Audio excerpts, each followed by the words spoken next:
Okay, and it's movie reviewing time again. Very similar to our review of the Baby Cart series. Yeah. This is actually kind of going to be a review of a whole, well, part of a whole series. Yeah. Well, actually, I think we can probably cover pretty much all 4 movies. The 5th movie of James Bond, they're making it now. And we really can't in detail cover each plot of each one of these movies. Because they're very complicated. Yeah. I just want to recommend this series of movies. The new Daniel Craig James Bond series is so much better than the older ones. And I'm a James Bond fan. Yeah, you are. There's a lot more to these movies than meets the eye, really. You know, you think, well, you know, on a show like 13 O'Clock, why the hell would we bring up James Bond, of all things?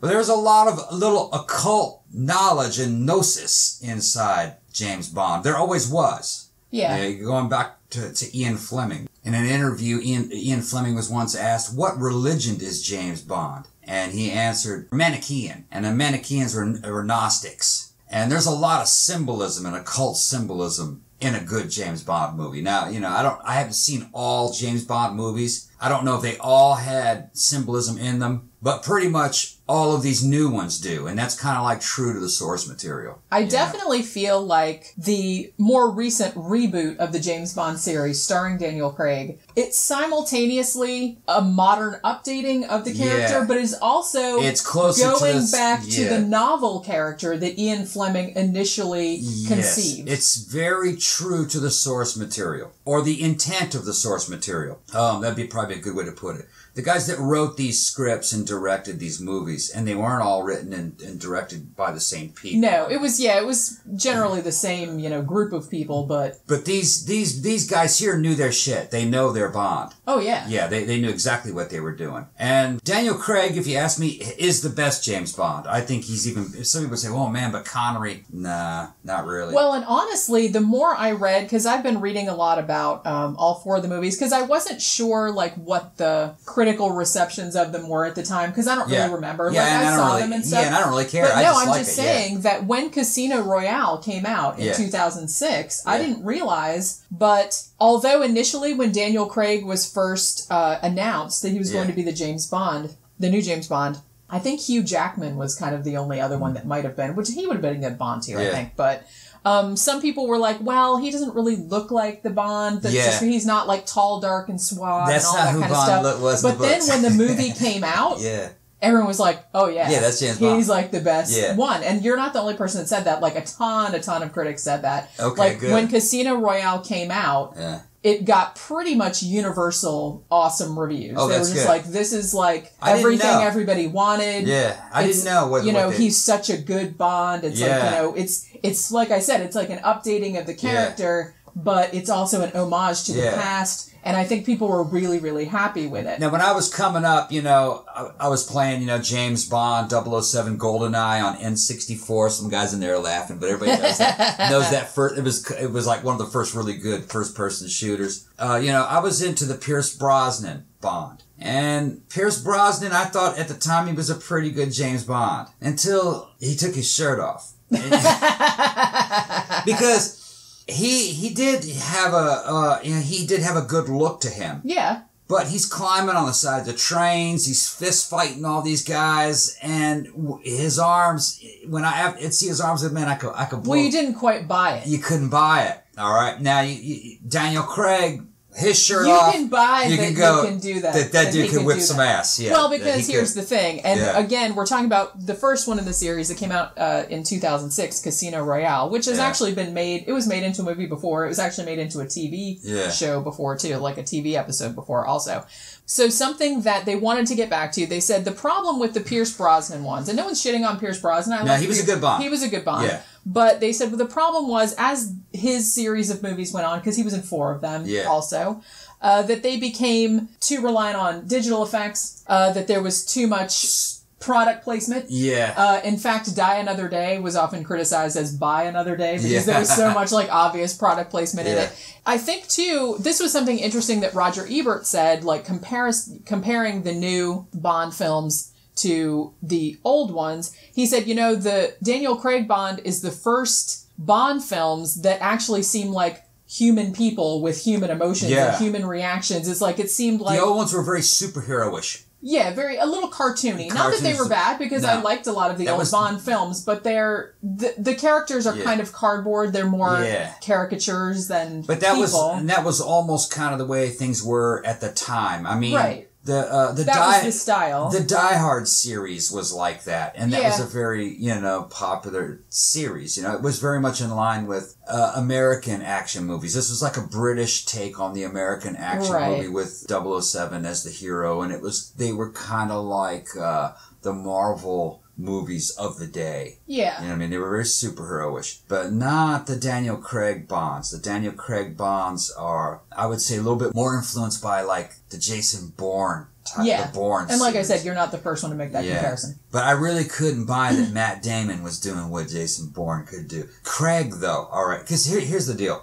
Brosnan and Matt Damon, when you look at them, you go, those are actors. When you look at Daniel Craig to me does not look like an actor. Well, he looks like an athlete / boxer. Yeah. That's what he looks like. He's not pretty. No, but he's good looking. Yeah. In a rugged, kind of pock-marked, like you said, like a boxer, like a fighter. And that's the way Bond was described in the source material. Yeah. And like he's still sexy, but he looks like a scrapper. I think he'd whip your ass. Right. He does and I think that was a good choice. James Bond was supposed to be an ex-SAS guy. Right. That was put into this British intelligence agency, and he was a fighter first. He wasn't a model or an actor. Right. And that's what Pierce Brosnan and Matt Damon, they look like models and actors to me, And James Bond went too much that direction for the movies, in the movies. Right. So they had to take it back to what the book said he was. The book said he was a soldier. Now, Casino Royale was awesome, all right, because the meaning of it's kind of like, in a way, Batman Begins in the beginning of the new Batman series. The movie was like the creation of the Bond that you know. And what Bond had to learn as a man or as an agent was how not to kill. He was a killing machine from the very beginning. Yes. And they never actually played the James Bond theme until the very end, when he did not kill a dude that he really wanted to kill. That's when he became Bond. All right. And then from there on out, in all the other movies, they would actually use the James Bond theme song at certain times. In Casino Royale, they didn't. Yeah. Not until the very, very end, and I love that. Well, because like I said, Casino Royale, because this was coming off, a whole reboot of the series, so they kind of wanted to showcase how Bond got to be Bond, how he got his 007, how he got his license to kill, and how he was still kind of inexperienced. Yeah. But that was kind of like the character arc, and then at the end of the movie, they're like, okay, he's arrived, and now we can go on from there. And it also kind of had the whole thing with Vesper Lind, the woman that he loved, and how he thought she betrayed him, and all this other. And then there's a bunch of symbolism in there. Le Chiffre, actually, they're talking about the cipher, and the bad guys in all these movies are not overpowered bad guys. They're cogs in a bigger machine. They have their own network of bosses that they have to answer to. And there's a bunch of stuff happening. MI6 knows from the very beginning that there's some kind of organization acting from the shadows that they don't even know what it is or what it's called. Eventually, in the movie 4, they realize that all these villains they've been dealing with are all tied together, and they work for this organization called Spectre, or they call it Spectre. And it's kind of like the forces of corruption. Some people might call it, depending on who you are, terms like the New World Order or globalists or Illuminati. But all those kind of terms are not accurate for what is really going on. Spectre is a really good term to describe what it is that they're fighting against. And they're fighting against the forces of human corruption in the elite class. It's a place where corporations, NGOs, politicians, intelligence agents, where they all kind of merge into this mafia, this global mafia that uses information and dirt on each other to control each other. It's kind of like a mafia of favors between criminals. They're true believers. They don't even really believe in money. Money, they're so rich that money is not motivating them. And they make that clear in the very first movie. I don't want to spoil it if you haven't seen it, but it's made clear in the very first movie that who's running the show doesn't really care about money. They just care about what you believe. And it was awesome. The interesting thing, though, about Spectre, and we're kind of getting a little bit ahead, but that's all right. Yeah, well, the interesting thing about Spectre is that the first couple of movies were actually not intended for Spectre to be... I mean, they were not written that way originally, because Spectre, the organization, which I believe, and please correct me if I'm wrong, I think it was introduced in the Ian Fleming novel of Thunderball. Okay. Now, for many years, there had been legal contention, so the James Bond series could not use the term Spectre. So they had to fight for that. So they kind of had to fight for that. When they got the rights to that name back, they retconned Quantum of Solace to make it seem like it was the same organization, which I actually didn't know, because really, when you watch all four movies, because we watched them over like a 2-day period, and they go together a lot better than I realized. It is a very seamless. The first two movies all the movies are very seamless. They use the same cast, even the same cast of villains. And from the very first one, though, M says something's happening here, something we can't see. And in the second one, they also refer to that. There's more here than meets the eye.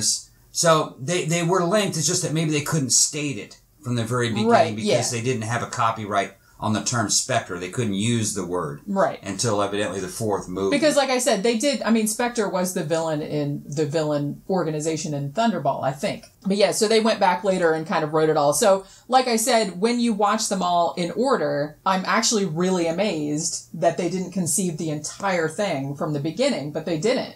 And honestly, a lot of the stuff that happened, I believe it was during Quantum of Solace, that was when that big Hollywood writers' strike was going on. Yeah. So they had a first draft of the script, but they were not allowed to hire any writers to like fix it or do any rewrites. Right. So they kind of had to go back and, you know, they were getting like some of the producers' input and some of the actors' input and like trying to get something put together.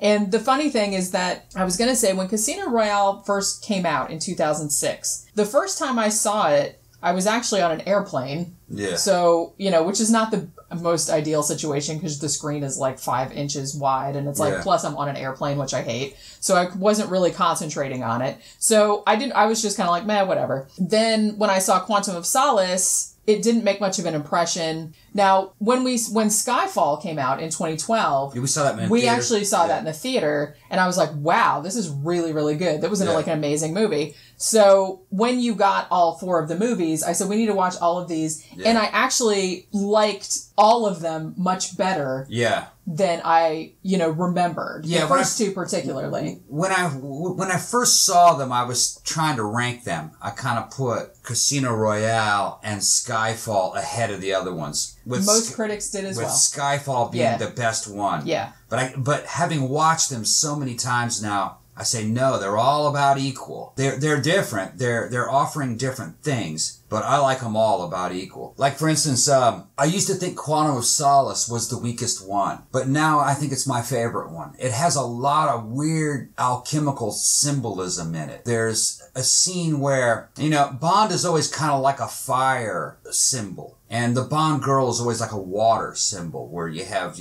energy and lust and creation and fire, and then you have the water symbols, which is more about wisdom. And remember, he's hooking up with the girl who was the Bolivian secret agent, and there was kind of like a love thing going on, but they were very different. Before they go into action, she's checking her weapons and getting ready, doing the wise things, and he's like, fuck it, we're just going to go in there and take them out, Yeah. And they get in there, and basically they're inside of basically a castle made of sand. It's actually a weird hotel built out of sand blocks, built from the desert that it's built in, and it's in a desert over a huge reservoir of underground water, and it's powered by hydrogen, so you have water, and the hotel, the sand hotel or the sand castle catches on fire, so you have stone being burned by water. It's all kinds of these weird alchemical symbols that I don't fully understand. I remember there was an alchemist in one episode where I talked about this earlier, where he came in and he explained exactly what the alchemical meaning was.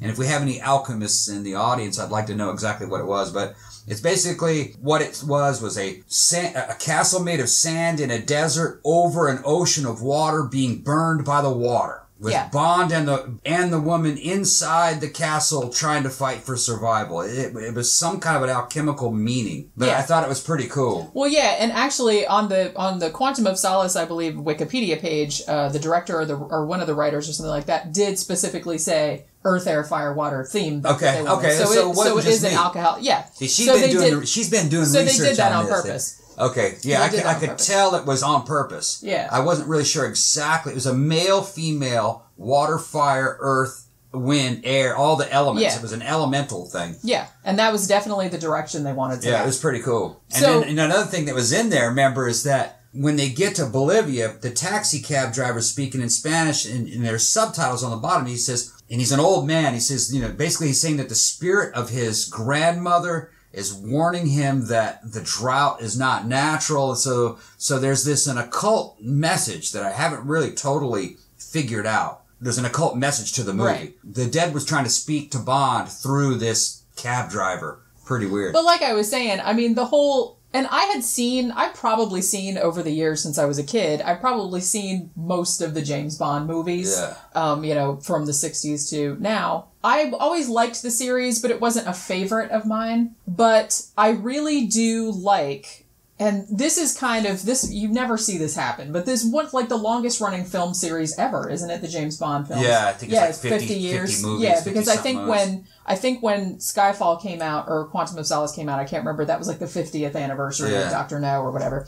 So for someone to take such a beloved and old franchise and reboot it for the modern era and have it come out so well. Yeah. I mean, these are easily my favorite Bond movies. Yeah, and they do get better as they go along. The special effects and the stunts, they did get better as they went on, but they're easily, and somebody want to say it's blasphemy to go against Sean Connery Bond series. I think it tops it. I think I do too. I'm going to say, look, I love Sean Connery, but look, even some of those movies were mediocre. Even Sir Roger Moore came out and kind of implied, he's like, I think Sean Connery might have to move over a little bit. Like when Casino Royale came out, the first Daniel Craig one. Yeah. Just because this was obviously a set of writers, a set of directors. Daniel Craig got all on board. He really worked hard training. He wanted to do a lot of his own stunts. I mean, obviously he didn't do the super dangerous ones, but they said we wanted to get back to largely practical effects. There are some digital effects in it, but we felt like the Pierce Brosnan ones went too far in that direction. It was too cartoony. Yeah. They're like, we wanted to get it back into some realism while still hearkening back to the old ones. Yeah. He's like, also, we wanted to concentrate more. He said one thing we were thinking about is that international travel is not as exotic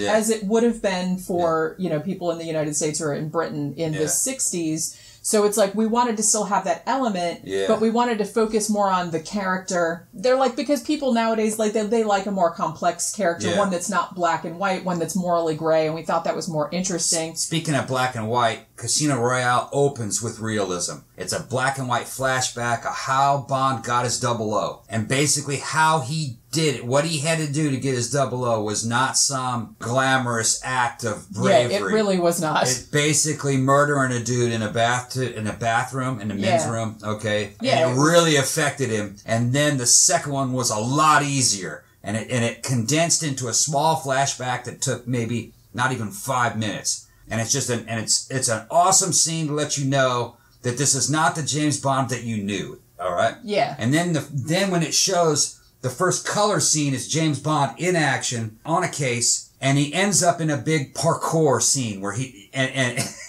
so it's very with cranes and jumping, going through construction zones, and Daniel Craig and the guy that he's chasing are extremely acrobatic and very, very physical. And the scene is shot, it's very believable. So it's letting you know that this is not a pretty boy Bond. This is not a model actor doing Bond. Who never gets dirty. He's just like sweeping off his suit and everything. Yeah. And the scene ends with him executing a dude, which is just, So it's not, this is not. Right out. This is not a clean Bond. And the original Bond was not a clean Bond. His job was to do bad things, but to serve a better, higher purpose. Yeah. to where you can do evil to achieve good. And that's where all this, Gnosticism came in into the original books. A balance between East and West, black and white, good and evil. It's somebody who's kind of above that in a certain way. And that's what the meaning of all this is. But it still affected him. Yeah. It still affected him. And that was one good thing that I really like about Daniel Craig's portrayal is that even though he comes across as very steely, very cold, it's mentally affecting him. But you can tell that it's affecting him. Mentally and physically. You can see it in his face. Yeah. You can see, even though he's trying to keep his shit together, everything that's happened to him is affecting him, but he's not really... He's enduring outwardly, it. That's a good way of putting it. He's enduring it. I mean, he gets hurt, he stays hurt. He has to heal up. But then the wounds are still there. He has to fight these old wounds, They're exotic bullet fragments that are still lodged in him from a while ago. Mental scars of the past, having to avenge people that he cared about. And those people that he cared about betrayed him, but still he forgave him for the betrayal. There's a bunch of deep stuff going on. And I really like, too, I must say, because I love Dame Judi Dench. Yeah. And I love that they really expanded her role in this. And really the relationship between Bond and M is really one of the whole hearts of the series, of this new recent reboot. M is his mother, basically. Yeah, she's like a very maternal figure. And M was his mother in the original source material. Yeah. So that's true to the material. But there's more than one M. You'll find out later what I'm talking about. That way, some of the Connery era movies are also honored in this series. And, like I said, they did, a lot of the times, Casino Royale, which pretty much sticks close to the book, Quantum of Solace is actually a partially original story. They took the title from actually an Ian Fleming short story, but it doesn't really have anything to do with the story.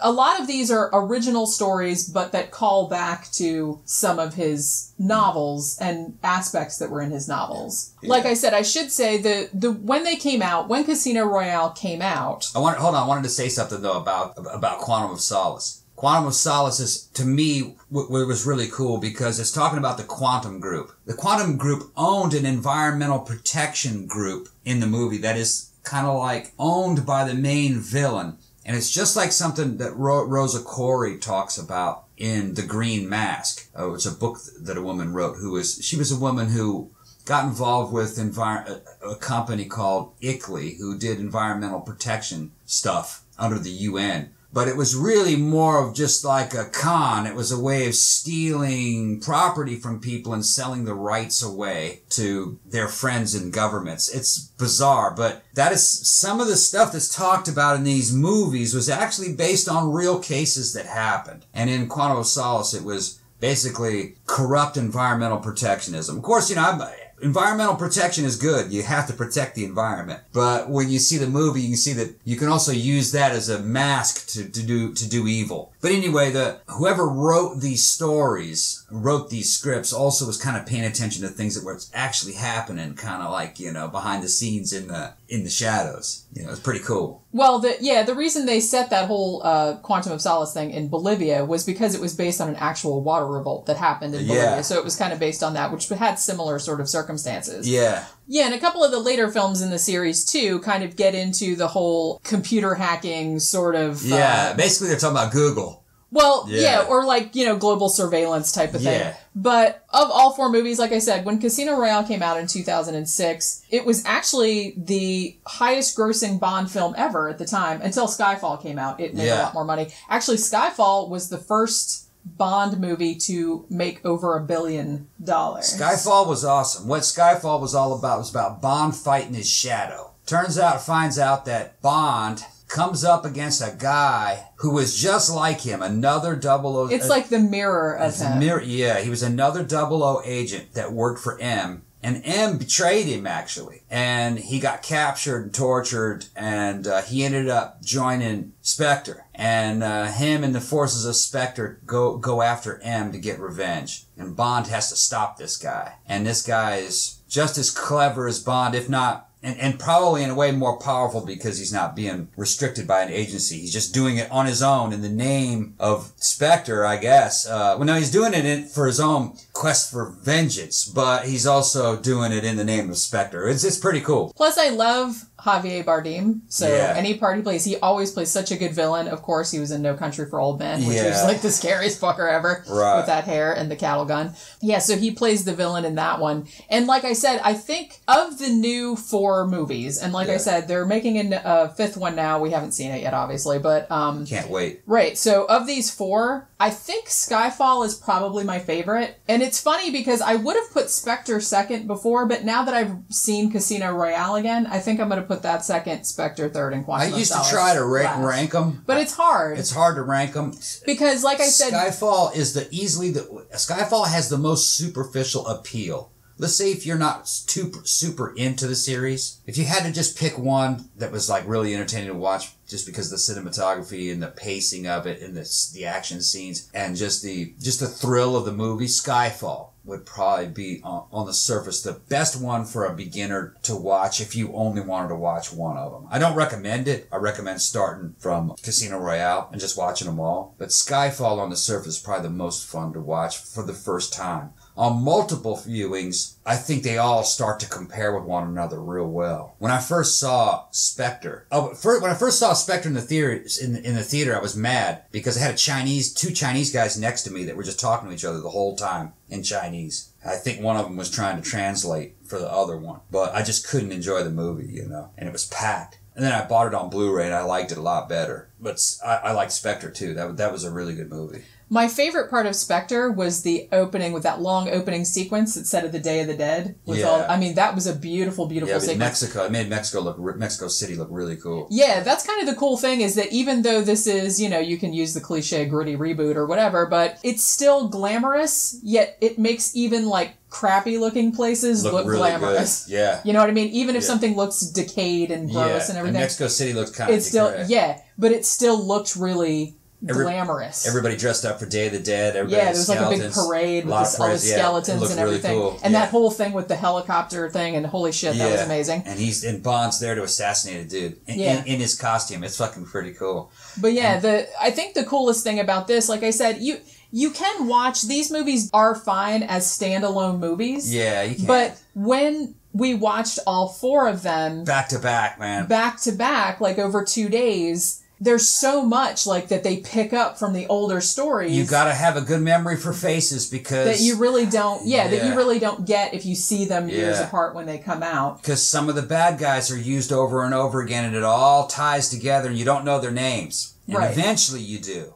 and then eventually they become major characters. You're like, oh, the dude from movie 1 was actually like really important to movie 3 and 4. Right. You have to see it to understand. And you get the whole arc of Bond's character from his kind of inexperience at the beginning, his betrayal by Vesper Lind. You get, his other betrayals, his relationship developing with M. And you kind of just get this whole, the introduction of some of the other iconic characters in the series as it goes on. Yeah. And you kind of get a sense of his character arc and his kind of growth, you know what I mean? Which is cool, and you don't really get that when you're just seeing them one at a time. And Spectre, which is the newest one, is still really contemporary. It's still real relevant today because in eventually, in Spectre, they introduced a famous Bond character of Blofeld. Blofeld is... and he's not... It was Donald Pleasance played him in the other movies it was Donald Pleasance with the scar on his eye, and that was the basis for Dr. Evil. Dr. Evil, from Austin Powers. From the Austin Powers movie. But Blofeld in this one owns a company that is basically what they're talking about is Google. And Google, or Blofeld's company, I'm not going to use the word Google, but Blofeld's company is using its power over elected officials to get his intel company major contracts with all the nations of the world to replace all of their intelligence agencies. So this is how Blofeld and Spectre is going to get rid of the CIA, MI6, and all the intel units of the world so Spectre can take its place and dominate mankind, and basically. And they can just watch everybody.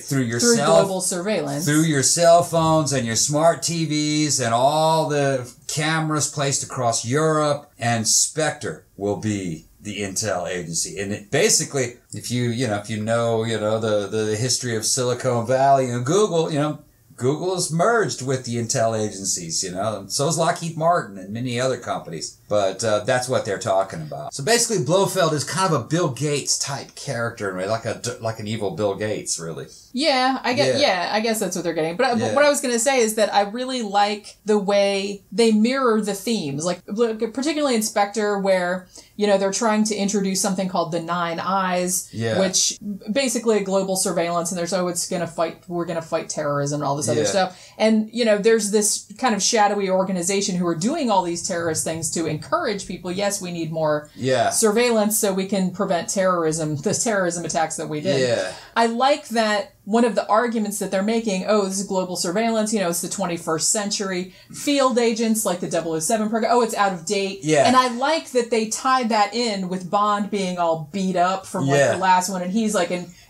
so you're almost feeling like personally he's beat up, he's worn out, he's getting older, he comes back and he can't pass his physical, he can't pass, but M he can't even pass the mental. He can't even pass the mental, but M kind of skates and like lets him go back out in the field anyway because she believes in him.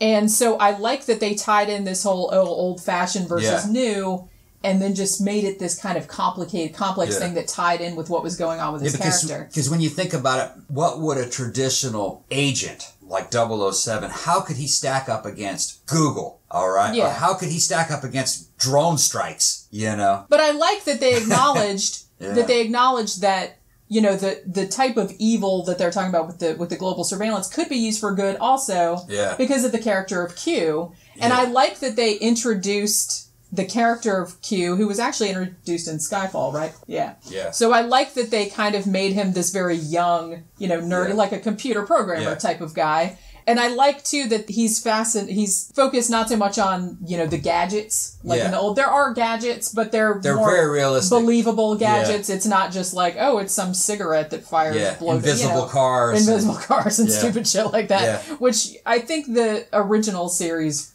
suffered a little bit from. It did. So this one, it's still everything you want from a Bond movie. You know, there's exotic locations, there's crazy, like, over-the-top action, there's, you know, gorgeous women, but they updated it in a way that doesn't make it seem like they just updated it for updating's sake, but they actually deepened the character, broadened the character, made it more realistic, so it didn't seem so much like a cartoon or like cardboard cutout type and he does play those old James Bond, Sean Connery kind of sexual innuendo games with women, but they play it back with him, and they're obviously playing. They're playing, and they're doing kind of like mental arm wrestling games with each other, because it's between agents. They're trying to get underneath each other's skin. You know, and they'll use sex to do it. You know, even villains do it. Because I think that was something. I mean, not all of the old Bond movies were like this, but it did seem like a lot of the old Bond movies. You know, they had the Bond girl. They were just kind of there to be pretty, and they were there to be seduced by Bond. The new ones, I think, is kind of more They're realistic. not really like that, They're not. I mean, they're beautiful and sexy, and they use sex to get what they want sometimes, but they are also equal to him. Yeah. They're just as intelligent. Kinda. Depends on who it is. It depends on who it is. Depends on who it is and what their job was. Right. Right. And so I like that they kind of had, I mean, not all of them are badasses who it's not like that. Some of them were just accountants, like right. You know, they were still agents, but they were mostly accountants. Yeah, some of them worked in offices, some of them, you know, and one of the characters who wasn't, you know, in Spectre was actually a doctor. Yeah. They were all just as smart as him. They, they had different talents. Exactly. And I like that they did that. Yeah, where they didn't really take any shit from him. And that's kind of the way Spectre was. Each one had special talents. Like Le Chiffre, he was, you know, in the very first one, he's just a mathematical genius. He could count cards in a card game. He could handle bank transactions. And you remember he did all those like numerical things in his head, you know. But he made him almost unbeatable in cards. And then, you know, some of them are computer scientists. The guy who ran a quantum group just was a guy who could smooth and use political propaganda to his advantage. You know, just each one of them had their own strengths and weaknesses. And can we just talk about, I mean, Mads Mikkelsen, who played Le Chiffre in Casino Royale, what a scary dude. I love that guy. He is so awesome. And his poker face was just terrifying. I know, he's like such a scary dude. He's good in everything, but I really did like him in this. Like, all the villains in this were really good. Yeah, all of them were good. And I like Christoph Waltz, too, in Spectre was also very good. But I like him in everything. He's really a good actor. Oh, and can I just say, I kind of make a point of this right now. Being a graphic designer, all of the title sequences of these new ones are gorgeous. Yeah, the With fonts. Casino Royale being my favorite. I mean, that is an amazing title sequence. I could just, like, watch that on a loop forever. They're great. I like the Spectre one, too. They're great movies. With the tentacles. Great movies on a lot of different levels. A lot of symbolism, a lot of occult messages in them, a lot of political messages, philosophical messages, fantastic story writing. Yeah, I've been searching for my perfect movie series. Sometimes I say, well, maybe it's the Back to the Future series, or, you know, maybe it was Beverly Hills Cop. No, I actually kind of think that Daniel Craig James Bond is the best series out of all series. For me. Just, the ones he was in, I really, really do like him. And like I said, I do recommend that you kind of watch them all. Very educational. Because what they did with that character, I mean, this is a character from, you know, a different era. Yeah. And the fact that they were able to update it while still paying homage to the original is really amazing. And the fact that they really expanded on the mythos. Yeah. And he really embodies that character now. The series actually just shows that the British are kicking ass over Hollywood, if you ask me.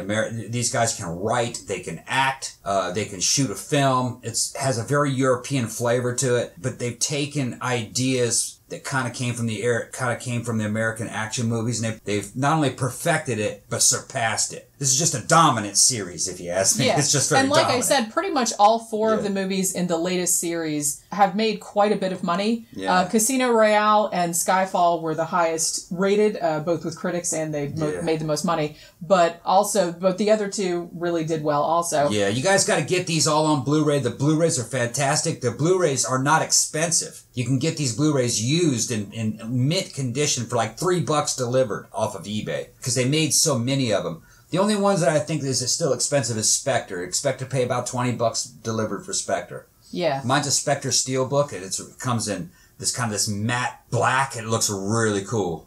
They really did a nice job. Yeah, but you guys got to get up to speed on Spectre. Got to get up to speed on James Bond, because the 5th movie's coming out soon. So I'm really excited about it, which is funny because, like I said, the original I'll go to the theater for that. Yeah, the original series of James Bond movies, like I'd seen most of them over the years, but you know, it wasn't ever like a favorite. I was never like rushing out to see them.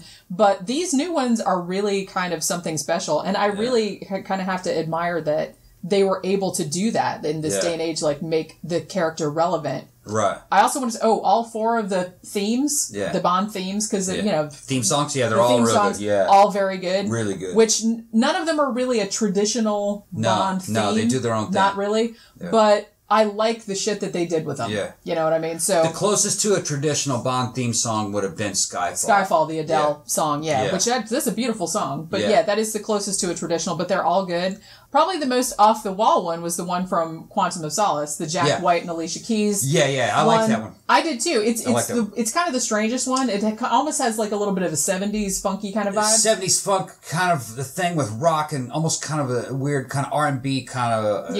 Well, Jack White has said that his favorite Bond theme was on Her Majesty's Secret Service. Okay, yeah. So he kind of used that as an inspiration. I think one of the weirdest ones is the one from Spectre, though. That one's very kind of downbeat and kind of ominous, weird male kind of operatic type of vocals. Yeah, that's Sam Smith, I think. Sam Smith. The interesting thing, typical, but I like it. Which I didn't know, originally Radiohead were approached to do the theme for Spectre. Mm-hmm. They turned in a song that they had written back in the 90s but had never produced. They said, no, we don't like that. Then Radiohead wrote another one that was just called Spectre. Mm. And the ironic thing was they didn't use it because they thought it was too melancholy. But then the song that they did use for Spectre is really melancholy. So I thought that was very odd. Real like, wow, the Radiohead it's called really sad. It's called The Writings on the Wall, and it's referring to Bond's name being on the wall of dead agents. Because as the movies continue, all 4 of them, there's this sense of Bond's running out of time and running out of energy, and he's running out of luck, and he's running out of everything. Yeah, that's like, like I said, it's kind of a character. And he's heading towards the grave. It's a very life and death theme through all 4 movies. Yeah. Yeah. And also, we should mention Chris Cornell doing the theme for... Loved it. Casino Royale, which that's a great song. And like I said, that's a great song tied in with the animation of the theme sequence with all the cards. And it's setting the sets the stage for this new Bond series. Are you ready to die? Yeah. Are you ready to kill other people, or are you ready to die for this? Because that's where you're going. I've seen other people die, and you ain't shit compared to those people I saw die, so you gonna die. And I love that this song. I love that the song is called "You Know My Name." You know my name, and then it never says the name. He never says it. At the very end of the movie, they do the theme, and then he says Bond, James Bond's Bond. At the face. end of the first. Yeah. If you want to be impressed, you can look at that. But it's really so much thought put into it. You can watch the opening sequence for free on YouTube with that song, and then you know my name, you know my name, and then Daniel Craig's face coming out, you'll see what I'm talking about. Pretty cool. But yeah, I really it's really well thought out, well put together. So, kudos to everyone involved. And we're very excited for the new one that's coming out. When is it coming out, this year or next year? I think they said it was 2019, okay, 2020, so next year. So next year sometime. End of 2019. We'll see. They usually really keep it under wraps. Yeah. They won't even tell you what the name of it is. They won't tell you what it's about. They won't tell you which one it's based on or anything. I would say 2020 is probably when it will actually come because I'm amazed that they actually get this shit done with all the all the special effects they have to build, and they built all these sets and all this other kind of stuff. They weren't going to do it. Spectre was supposed to be the last one because the story ends. There is an ending. Pretty much, it does wrap up. But there's a way to bring him back, and a very powerful way of bringing him back. I read how they planned to bring him back. Yeah. Yeah. Well, I liked it. I mean, they wrapped up the story. They left it a little open ended so that if they wanted to make another one, they could. It wouldn't just be stupid that they had to retcon. But there was also a natural wrap up. Right. If they didn't make another one, then it would just be a contained story. Well, Spectre was not defeated, so it was not... Yeah, so like I said, they left it out. Yeah, they left it open. Yeah, so we'll see how that goes. I think it's going to be good. Should be. Yeah. So that'll do it for our review of the Daniel Craig 007 movies. Check them out if you haven't checked them out already. Like I said, watch them all in order because, you'll appreciate them a lot more that way. Remember, if you like the show, to like, share, subscribe, and share with all your friends. If you'd like to financially support the show, you can go to our Patreon page at patreon.com/13o'clock, or you can go to our blog, which is 13o'clockpodcast.wordpress.com, and there's a link in the sidebar to a PayPal account if you'd like to make a one-time donation. Also, check out some of our new t-shirts at www.zazzle.com/13o'clock. I just added 4 new ones, so hopefully they're up by the time this comes out. And that will do it for this latest installment of our movie retrospective series. See you next time. Bye.